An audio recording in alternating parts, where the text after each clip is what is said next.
Hi hello friends, ಎಲ್ರಿಗೂ ನಮಸ್ಕಾರ. ನಾನು ನಿಮ್ಮ Sunita. Sachu cooking and creation ಚಾನಲ್ಗೆ ಎಲ್ರಿಗೂ ಸ್ವಾಗತ.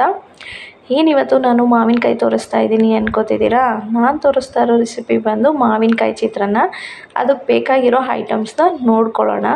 ಸಾಸಿವೆ, ಜೀರಿಗೆ, ಈರುಳ್ಳಿ, ಕರಿಬೇವು, ಒಣಮೆಣ್ಸಿನ್ಕಾಯಿ, ತೊಳೆದು ಸಿಪ್ಪೆ ತೆಗೆದು ತುರಿದಿಟ್ಕೊಂಡಿರೋ ಮಾವಿನಕಾಯಿ, ಉದ್ದಿನಬೇಳೆ, ಕಡಲೆಬೀಜ, ತೆಂಗಿನ ತುರಿ, ಕಡಲೆಬೇಳೆ, ಅರಶಿನ ಮತ್ತು ಉಪ್ಪು ತೊಗೊಂಡಿದ್ದೀನಿ.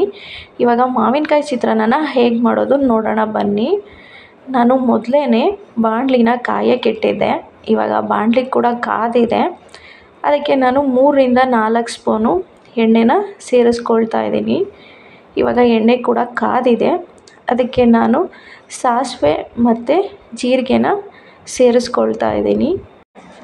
ಒಣಮೆಣ್ಸಿನ್ಕಾಯಿ ಮತ್ತು ಕರಿಬೇವನ್ನು ಕೂಡ ಸೇರಿಸ್ಕೊಂಡೆ.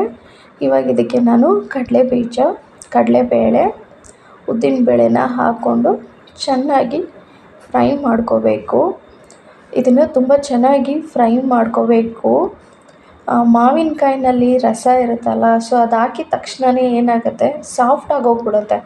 ಅದಕ್ಕೋಸ್ಕರ ಚೆನ್ನಾಗಿ ಕಡಲೆಬೀಜ, ಕಡಲೆಬೇಳೆ ಎಲ್ಲನೂ ಫ್ರೈ ಮಾಡ್ಕೋಬೇಕು.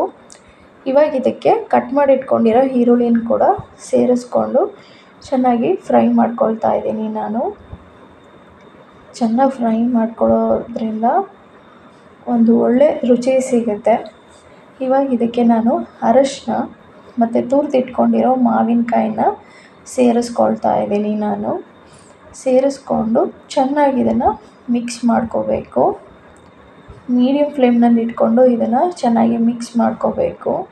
ಏಕೆಂದರೆ ಬೇಗ ತಳ ಹಿಡಿದ್ಬಿಡುತ್ತೆ. ಅದಕ್ಕೋಸ್ಕರ ಈ ರೀತಿ ಚೆನ್ನಾಗಿ ಮಿಕ್ಸ್ ಮಾಡ್ಕೋಬೇಕು ಇದನ್ನು. ಇವಾಗ ಇದನ್ನು ಒಂದು 2 ನಿಮಿಷ ಹಾಗೆ ಬೇಯೋದಕ್ಕೆ ಬಿಡಬೇಕು. ಸ್ವಲ್ಪ ರುಚಿಗೆ ತಕ್ಕಷ್ಟು ಉಪ್ಪನ್ನು ಕೂಡ ಸೇರಿಸ್ಕೊಂಡು ಈ ರೀತಿ ಚೆನ್ನಾಗಿ ಮಿಕ್ಸ್ ಮಾಡ್ಕೊಳ್ತಾ ಇದ್ದೀನಿ. ಒಂದು 2 ನಿಮಿಷ ಇದನ್ನು ಹಾಗೆ ಬೇಯಿಸ್ಕೊಳ್ಳೋದ್ರಿಂದ ಮಾವಿನಕಾಯಿ ಚಿತ್ರಾನ್ನ ತುಂಬ ರುಚಿಯಾಗಿರುತ್ತೆ ಮತ್ತು ಟೇಸ್ಟಿಯಾಗಿರುತ್ತೆ. ಬೇಗ ಹಾಳಾಗಲ್ಲ ಮತ್ತು ತುಂಬ ಹುಳಿ ತಿನ್ನೋಕ್ಕೆ ಆಗಲ್ಲ ಅಂತ ಏನೂ ಅನಿಸಲ್ಲ, ಅಷ್ಟು ರುಚಿಯಾಗಿರುತ್ತೆ. ಮತ್ತು ಇದಕ್ಕೆ ನಾನು ಸ್ವಲ್ಪ ತೆಂಗಿನಕಾಯಿ ತುರಿನ ಸೇರಿಸ್ಕೊಳ್ತಾ ಇದ್ದೀನಿ. ತುಂಬ ಹುಳಿ ಇದ್ದಾಗ ಸ್ವಲ್ಪ ಕಾಯಿ ತುರಿನ ಸೇರಿಸೋದ್ರಿಂದ ಹುಳಿ ಕಮ್ಮಿ ಆಗುತ್ತೆ. ಮಾವಿನಕಾಯಿ ಚಿತ್ರಾನ್ನ ಇವಾಗ ರೆಡಿ ಆಗಿದೆ. ಇವತ್ತು ನಾನು ತೋರಿಸಿರೋ ಈ ರೆಸಿಪಿ ನಿಮಗೆಲ್ರಿಗೂ ಇಷ್ಟ ಆಗಿದೆ ಅಂದ್ಕೊಂಡಿದ್ದೀನಿ ಫ್ರೆಂಡ್ಸ್. ನೀವು ಕೂಡ ಒಂದು ಸರಿ ಈ ರೆಸಿಪಿನ ಟ್ರೈ ಮಾಡಿ ಟೇಸ್ಟ್ ಹೇಗಿತ್ತು ಅಂತ ಹೇಳಿ ನನಗೆ ಕಮೆಂಟ್ ಮೂಲಕ ತಿಳಿಸಿ. ನೋಡಿ, ಮಾವಿನಕಾಯಿ ಚಿತ್ರಾನ್ನ ರೆಡಿಯಾಗಿದೆ. ಈಗ ಲೈಕ್ ಮಾಡಿ, ಶೇರ್ ಮಾಡಿ, ಕಮೆಂಟ್ ಮಾಡಿ, ಹಾಗೆ ಸಬ್ಸ್ಕ್ರೈಬ್ ಮಾಡ್ಕೊಳ್ಳಿ. ಬೆಲ್ ಬಟನ್ ಮೇಲೆ ಕ್ಲಿಕ್ ಮಾಡ್ಕೊಳ್ಳಿ. ನಾನು ಯಾವುದೇ ವಿಡಿಯೋ ಅಪ್ಲೋಡ್ ಮಾಡಿದ್ರೂ ಕೂಡ ನಿಮಗೆ ನೋಟಿಫಿಕೇಷನ್ ಬರುತ್ತೆ. ಎಲ್ರಿಗಿಂತ ಮೊದಲು ನೀವೇ ನನ್ನ ವಿಡಿಯೋನ ನೋಡ್ಬೋದು.